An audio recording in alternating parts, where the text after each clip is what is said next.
ब्राह्मण ग्रंथ लिखेंगे, कंटिन्यू करेंगे। देखिएगा कि अभी वैदिक सभ्यता चल रहा है, सॉरी हाँ वैदिक सभ्यता चल रहा है।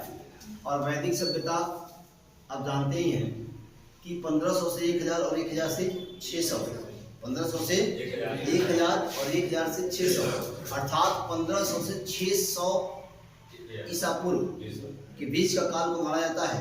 और इस काल में सबसे अगर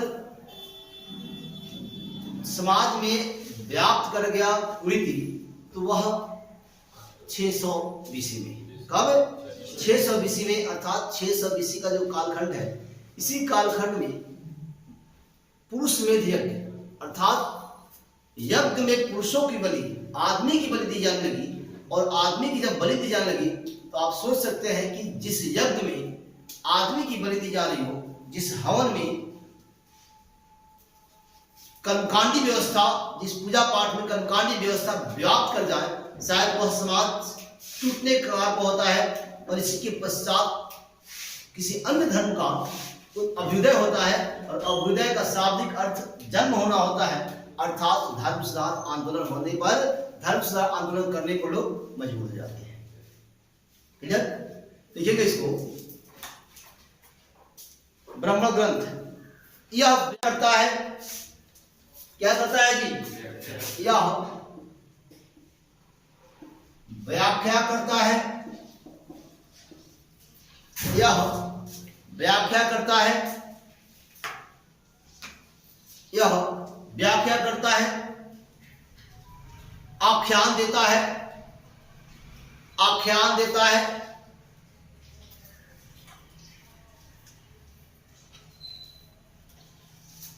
तो व्याख्या और आख्यान किसका? तो देखिएगा कि वैदिक कर्मकांडी चीजों का, किसका? वैदिक कर्मकांडी चीजों का यह व्याख्या करेगा, आख्यान देगा। जैसे देखते हैं हम कि जब भी पंडित जी पुरोहित पंडित जी नाम रखेंगे तो बहुत सारे लोगों को दुख रहेगा, ठेस नहीं पहुंचना चाहिए। पुरोहित जब पूजा कराते हैं तो पुरोहित पूजा कराने के पश्चात व्याख्या करते हैं। व्याख्या करने के पश्चात अपने जजमान को आख्यान देते, क्या कहते हैं? अपने जजमान को समझाते हैं। लेकिन होता क्या है कि पुरोहित मंत्रोच्चारण करने के बाद यदि हम हवन यज्ञ कर रहे होते हैं तो हवन यज्ञ में वो मंत्रोच्चारण करते हैं, अपनी माला को फेरते रहते हैं, लेकिन हमें नहीं पता चलता है कि वो कौन सा मंत्रोच्चारण कर रहे हैं। एक बार बोलते हैं स्वाहा,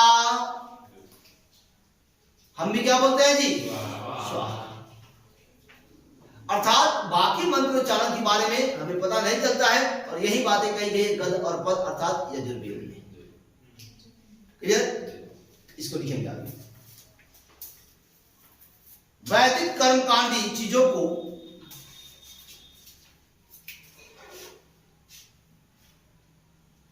वैदिक कर्मकांडी चीजों को यज्ञ, हवन, अनुष्ठान,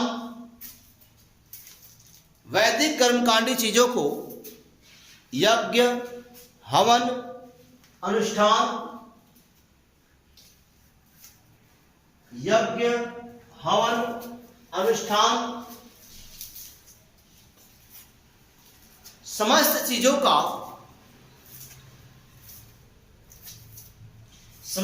को समझाने के लिए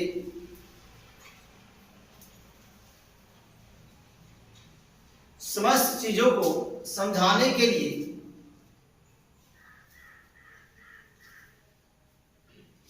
विशेष रूप से वेदों की व्याख्या की गई, वेदों की व्याख्या की गई।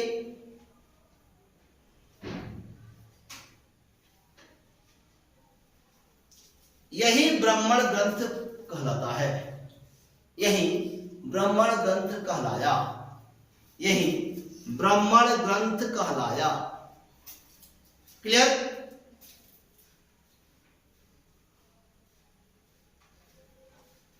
अर्थात कर्मकांडी यज्ञ हवन जो व्यवस्था थी, इन सारी व्यवस्थाओं का व्याख्या किया गया और व्याख्या वेदों की व्याख्या की गई। और जब इसकी व्याख्या की गई, इसका जब आख्यान दिया गया, जब इसको समझाया गया और समझाने का जो प्रयास किया गया, इन्हीं को क्या कहा गया जी?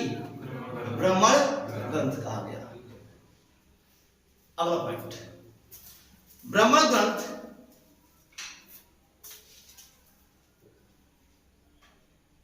वेदों की विशेष व्याख्या करने वाला ग्रंथ कहलाया। ब्राह्मण ग्रंथ वेदों की विशेष व्याख्या करने वाला ग्रंथ कहलाया।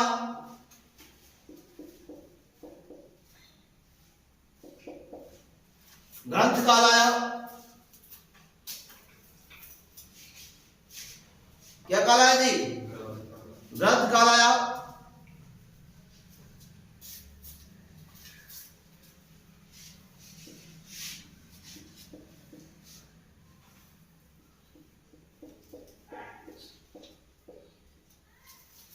उपनिषद, अगला कीजिएगा उपनिषद। उप धनिनी धनिषद, उप जोनी जुड़सद, उपनिषद।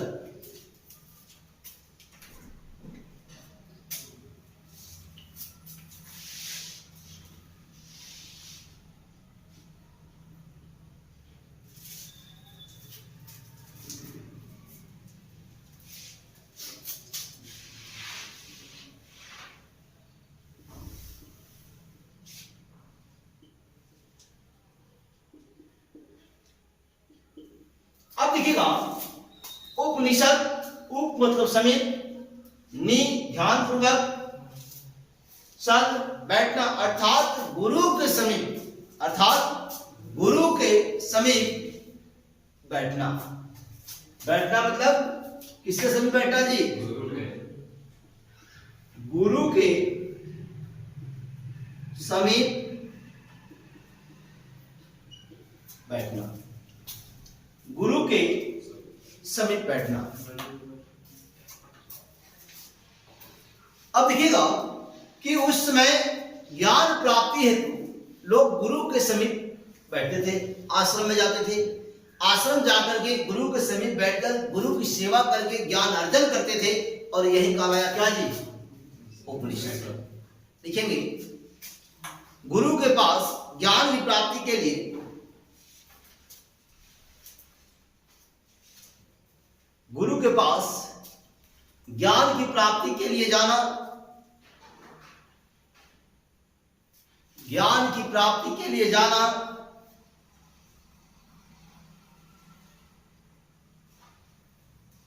ज्ञान की प्राप्ति के लिए जाना, उनके समीप बैठना, ज्ञान अर्जन करना,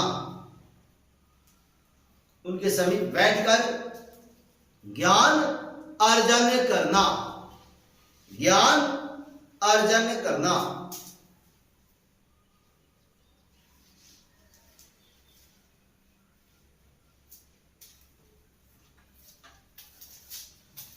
अब देखिएगा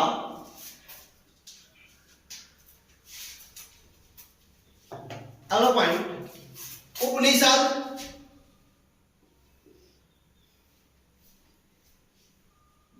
उत्तर वैदिक काल की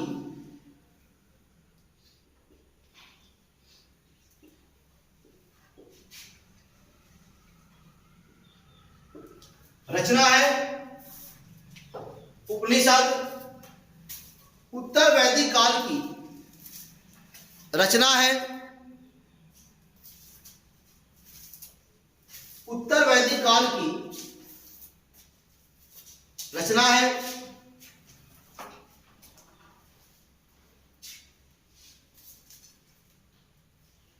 अगला पॉइंट,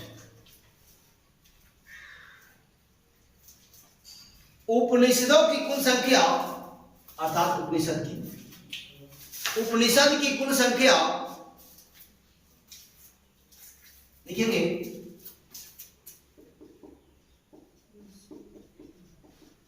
उपनिषद की कुल संख्या 108, कितना है जी? 108 है अगला पॉइंट। ऐसा व्यक्ति या गुरु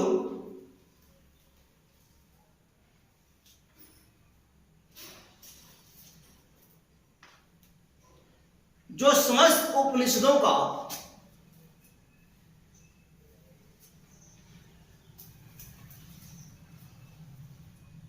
ऐसा व्यक्ति या गुरु जो समस्त उपनिषदों का ज्ञान प्राप्त कर लिया हो, जो समस्त उपनिषदों का ज्ञान प्राप्त कर लिया हो,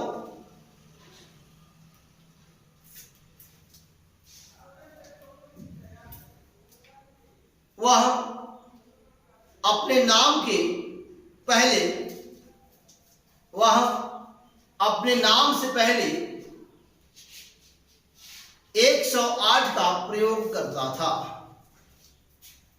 वह अपने नाम से पहले 108 का प्रयोग करता था। अब यहां समझेंगे कि आप सुने होंगे नाम श्री श्री 108 श्री श्री रविशंकर जी महाराज श्री, नाम सुने होंगे। श्री श्री फलना श्री 108 श्री अमुक व्यक्ति श्री। क्या इसका शाब्दिक अर्थ है कि वह व्यक्ति समस्त उपनिषदों का अध्ययन कर लिया है, ज्ञान अर्जन कर लिया है, ज्ञान प्राप्ति कर लिया है, इसलिए वह अपने नाम से पहले 108 का प्रयोग कर सकता है। अर्थात करने से पहले श्री श्री जरूर करेगा। 108 श्री श्री फलना जी महाराज श्री। क्लियर?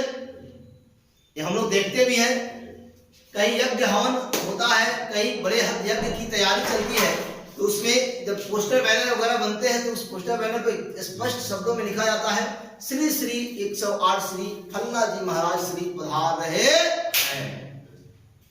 हैं जी, ऐसे लिखा जाता है। आगे लिखिए। तथा अपने पीछे, इसी में तथा अपने पीछे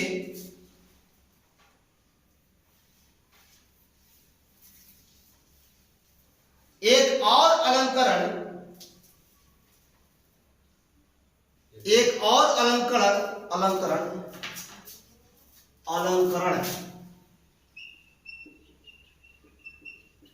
तथा अपने पीछे एक और अलंकरण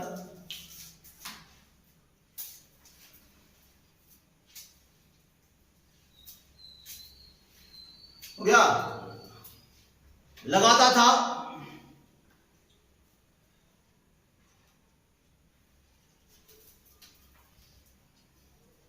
वेदांताचार्य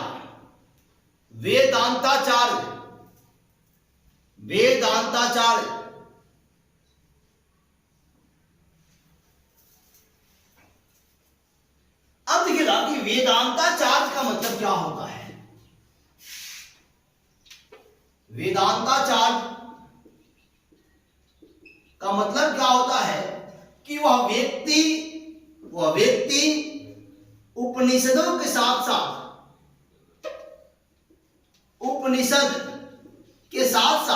वेदों का अंत कर लिया। क्या किया हो? उपनिषदों के साथ साथ वेदों का अंत कर दिया हो, उसका मतलब होता है वेदांताचार्य। श्री श्री वेदांता जी महाराज श्री अमुक, नाम तो नहीं जानते किसी का, किसका नाम रख देंगे हम? कहीं बेचारा कह देगा काहे हम हमारा प्रचार कर रहे हैं, स्टार प्रचारक बन रहे हैं ना, क्या जरूरी है?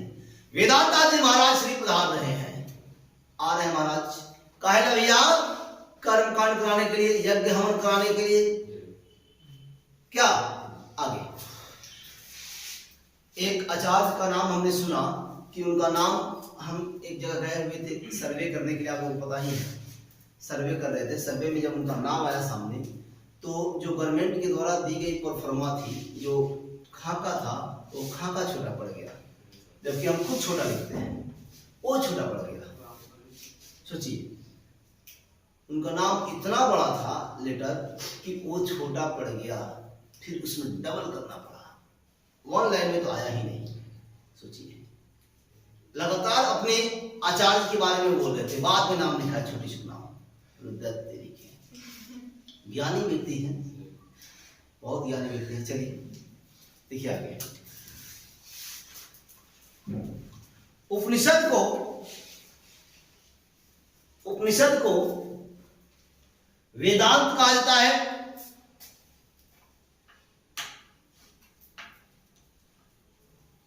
वेदांत कहा जाता है। अगला पॉइंट, कुल प्रमुख 12 उपनिषद, कुल प्रमुख कितने जी? 12 उपनिषद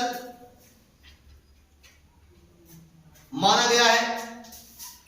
प्रमुख रूप से कितने उपनिषद माना गया है जी? 12। और इस 12 उपनिषदों का हम व्याख्या करने वाले हैं, 12 उपनिषद के बारे में हम लिखाने वाले हैं। तो देखेंगे, लिखिए,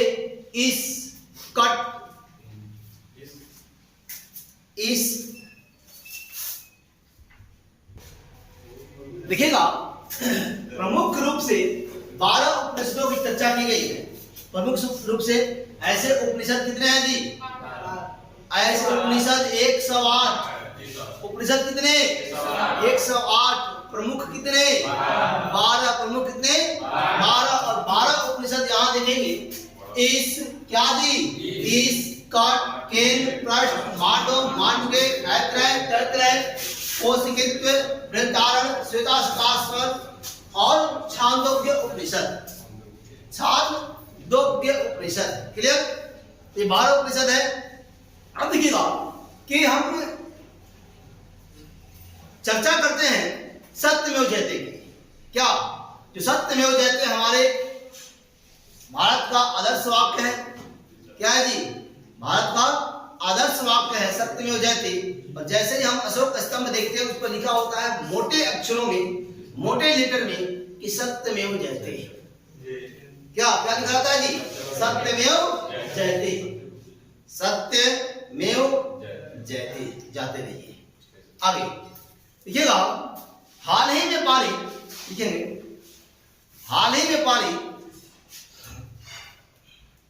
मतलब कुछ दिन पहले पारित हुई थी, पाली लोकपाल बिल का ध्येय वाक्य,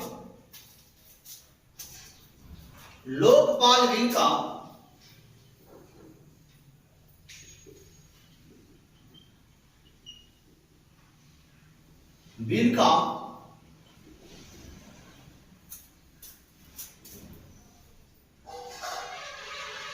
ध्येय वाक्य, लोकपाल बिल का ध्येय वाक्य, मां गृधा, वाक्य देखिएगा, मां गृधा, मां गृधा, कास्य शिवदान, कास्य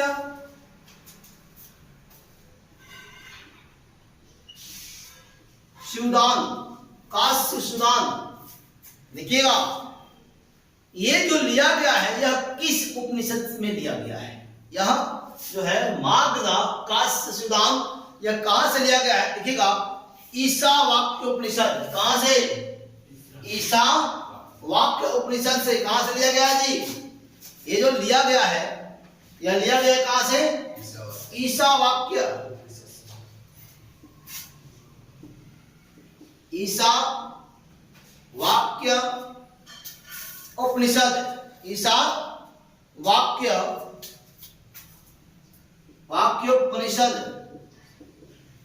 वाक्योपनिषद से लिया गया है।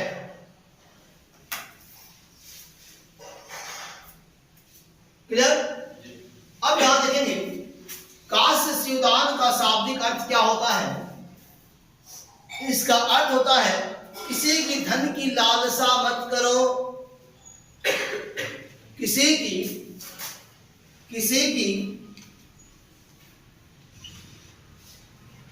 धन की लालसा मत करो, लालसा मत करो, धन किसका हुआ है? किसी की धन की लालसा मत करो, धन किसका हुआ है? काश उदाहरण का अर्थ होता है, देखिएगा, किसी की धन की लालसा मत करो, धन किसका हुआ है? आरा से में कुछ, अर्थात धन किसी का नहीं हुआ है, और यही लोकपाल में कहा गया है। क्लियर? अगला पॉइंट, ऋग्वैदिक काल की सबसे प्रमुख नदी, ऋग्वैदिक काल की सबसे प्रमुख नदी सिंधु। कौन नदी? सिंधु थी। फिर देखेंगे दूसरी महत्वपूर्ण नदी की बात यदि हम करते हैं तो वह सरस्वती है, जिसे नदीमता क्या कहते हैं? नदीमता, अर्थात नदियों की माता। नदीमता समस्त नदियों की जननी कहा जाता है। किसको? सरस्वती को। लिखेंगे इसको, ऋग्वैदिक काल की सबसे प्रमुख नदी, ऋग्वैदिक काल की सबसे प्रमुख नदी, सबसे प्रमुख नदी सिंधु, सबसे प्रमुख नदी सिंधु। दूसरी महत्वपूर्ण नदी सरस्वती। ठीक है,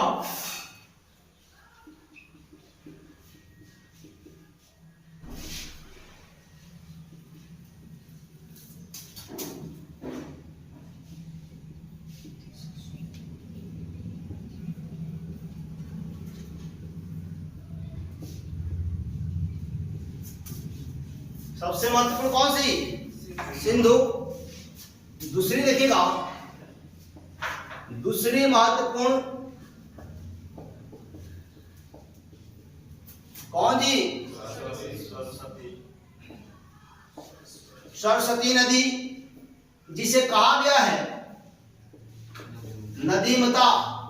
नदीमता इसका अर्थ होता है नदियों की जननी। इसका अर्थ होता है नदियों की जननी। क्या होता है जी? नदियों की जननी होता है, अर्थात समस्त नदियों की जननी कौन? सरस्वती। कौन सी नदी?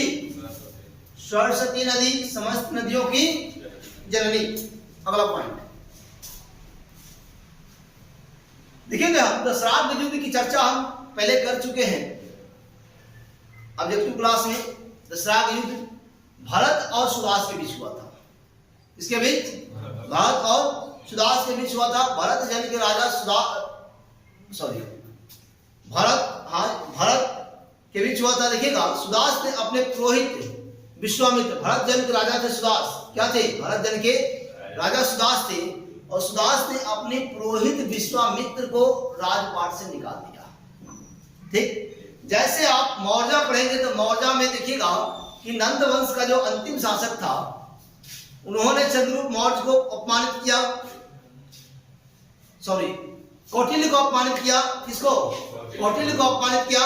और कौटिल्य को अपमानित करने के पश्चात चाणक्य विष्णुगुप्त को अपमानित करने के पश्चात चाणक्य ने चंद्रगुप्त मौर्य को तैयार कर दिया उनके खिलाफ लड़ने के लिए, और उनकी शासन सत्ता तक गंवानी पड़ी, और तब हो जाता है मौर्य वंश की स्थापना। ठीक उसी प्रकार से दशराग युद्ध, भरत जन के जो राजा सुदास थे, सुदास अपने पुरोहित जो थे, पुरोहित विश्वामित्र को पद से हटाया, अर्थात उनको अपमानित महसूस हुआ, और अपमानित महसूस करने के पश्चात उन्होंने इनके खिलाफ एक युद्ध नीति तैयार कर दी। युद्ध नीति, और ऐसी युद्ध नीति जिसमें खुद विश्वामित्र भी लड़े, लेकिन भरत जन के राजा सुदास विजयी हुए। क्या हुए? विजयी हुए। इसी को कहते हैं दशराग युद्ध, अर्थात 10 राजाओं का जो एक संघ बनाए विश्वामित्र, उस 10 राजाओं का भी संघ पराजित हो गया सुदास से। क्लियर? ये कैसे? दशराग युद्ध। सुदास ने अपने पुरोहित विश्वामित्र को पद से हटा दिया।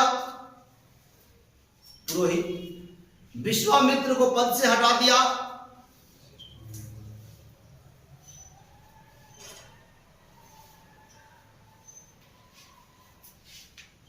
तथा नया पुरोहित वशिष्ठ मुनि को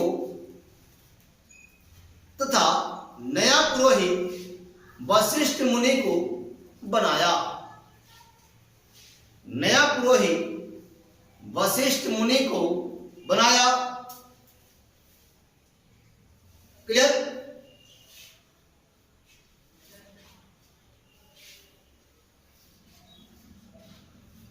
किसको बनाया जी? वशिष्ठ मुनि को। अब यहां समझिएगा कि जब पहले वाले पुरोहित को पद से हटा दिया, नए पुरोहित बनाया, तो वो पुरोहित जी ने क्या किया कि 10 राजाओं का एक संघ तैयार करी, और 10 राजाओं का एक संघ तैयार करके रावी पुरसरणी रावी नदी के तट पर, जिसका प्राचीन नाम पुरसरणी भी मिलता है, रावी के तट पर 10 राजाओं का संघ और भरत जन के राजा सुदास के बीच ये युद्ध हुआ। और याद किए कि इस युद्ध में भरत जन के राजा सुदास जो थे वह विजयी हुए, और विश्वामित्र भी इस युद्ध में लड़े थे, लेकिन विश्वामित्र मुनि की जो सेना थी वो सेना पराजित हो गई। लिखने की जरूरत नहीं। आगे दशराग युद्ध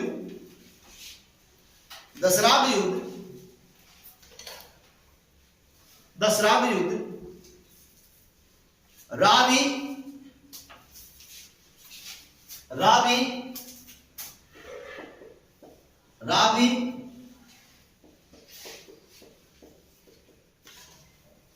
ऐसे लिखिएगा। पुरुषरणी भी कहीं मिलता है, वैसे लिखिए पुरुषरणी। सही है? लिखेंगे पुरुषरणी नदी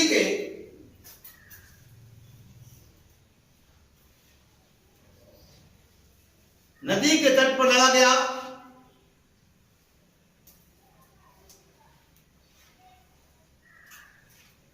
इसमें भरत राजा सुदास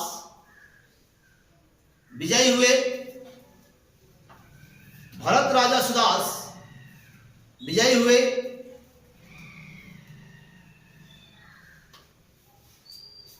अब देखिएगा कि दशराग युद्ध का उल्लेख, देखिएगा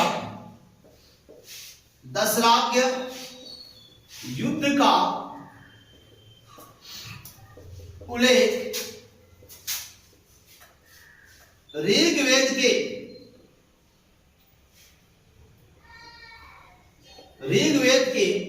7वें मंडल, ऋग्वेद के 7वें मंडल में मिलता है।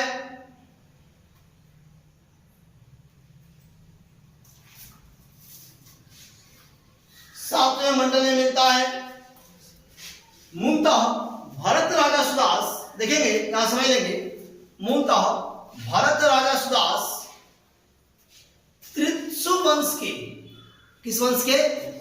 त्रित्सु वंश के शासक थे। लिखेंगे मूलतः, कंटिन्यू करेंगे, भरत राजा सुदास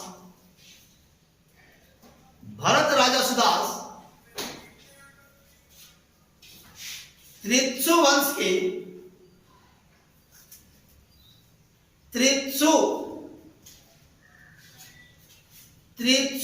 के शासक थे।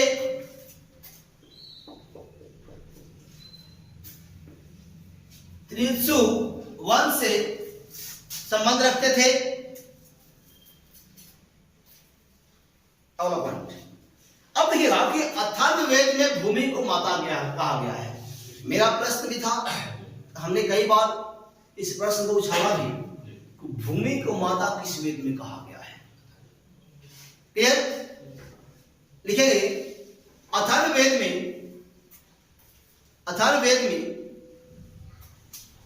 भूमि को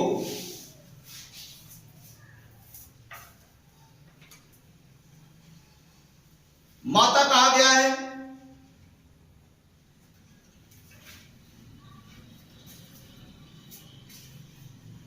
अब देखिएगा कि अथर्ववेद में भूमि को माता कहा गया, अर्थात अथर्ववेद में भूमि सूक्त का उल्लेख मिलता है। क्या? भूमि सूक्त का उल्लेख मिलता है। और इस भूमि सूक्त में पुत्रो अहम माता पार्थिव्य पार्थिव्य पार्थिव्य, अर्थात पृथ्वी क्या है? माता है, माता है, माता है।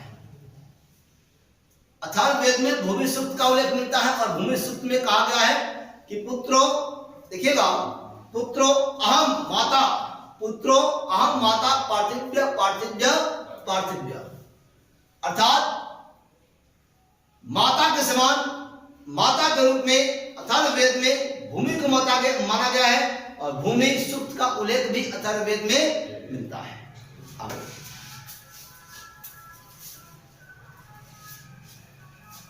अथर्ववेद के भूमि सूक्त में अगला पढ़ें, अथर्ववेद के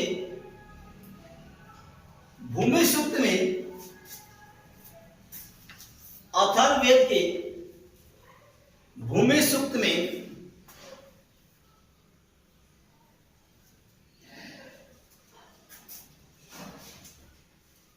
इसका उल्लेख मिलता है, इसका उल्लेख मिलता है, इसका उल्लेख मिलता है। पुत्रो अहम उल्लेख मिलता है, पुत्रो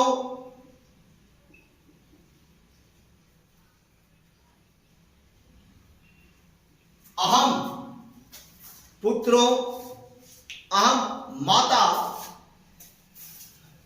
माता